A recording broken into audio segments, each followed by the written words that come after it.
Welcome, Irish fans, to Episode 1 of Notre Dame Football Countdown 2015. I'm Jack Nolan, joined once again by Jack Collinsworth. We're coming to you from the Culver Academies, where just a few moments ago, the Notre Dame football team wrapped up the first workout session of fall camp. And the thing that really jumps out at you here on day one is the fact that, as Coach Kelly mentioned yesterday, this is without question the most athletically deep team he has had at Notre Dame. The receiving core was unbelievable in the spring, and they come out here again. You know, they had some depth chart issues at the running back position, so we see a couple of guys, Pro-Size going over there, and now Justin Brent going and taking some reps at the running back position.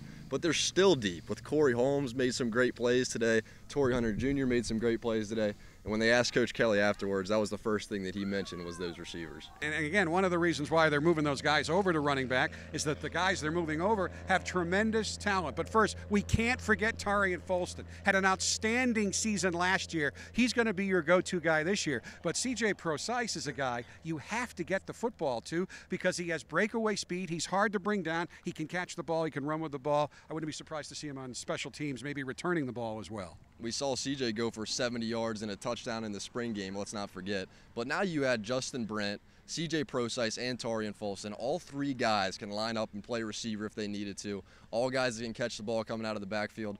There starts to be some fun things you can do with this offense piece by piece. It's going to be a fun offense to watch. Now today when I walked over to the defensive side of the ball, the first player voice I heard loud and clear was Joe Schmidt. Great to see Joe back on the field, healthy and taking control once again. And they talked about immediately after practice ended, Coach Kelly said he is the undisputed leader of this team. And you could just tell when he talked about him, his face lit up. He's so excited to have him back out and running well.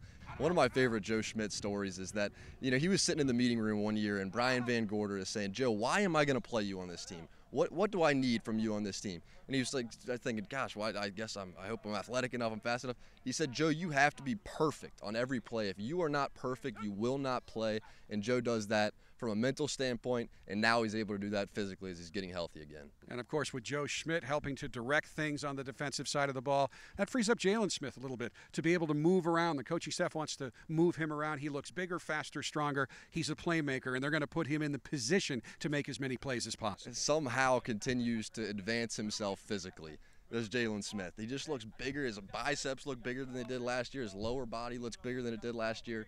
Jalen Smith, though, starting to emerge as kind of a leadership role as he learns from Joe. Joe and Jalen are communicating all practice long, taking a lot of the same reps, and those two guys are a lethal combination when they hit the field. And certainly also great to see Kavari Russell back on the field for this Notre Dame team. If the starting lineup works out the way a lot of people hope, and you have Kavari at one corner, Cole Luke at the other corner, that's not only going to help your pass defense, that's going to help your rush. I'll take those two guys against any receiver in the country. You lock those two guys up and let Brian Van Gorder go to work with all those magical blitz schemes that he works up. And Kavari really had a great day today. I think it was kind of for him. He needed to return to the field and get back with the guys. It's been a long redemption tour for Kavari, but he is back. And we can hear you, Irish fans. What about Malik Zaire? Well, the spotlight's going to be firmly on Malik throughout the season. He looked good today as well in the first practice session, and he should, because he's put in so much work during the offseason. From the day he found out he would be the starting quarterback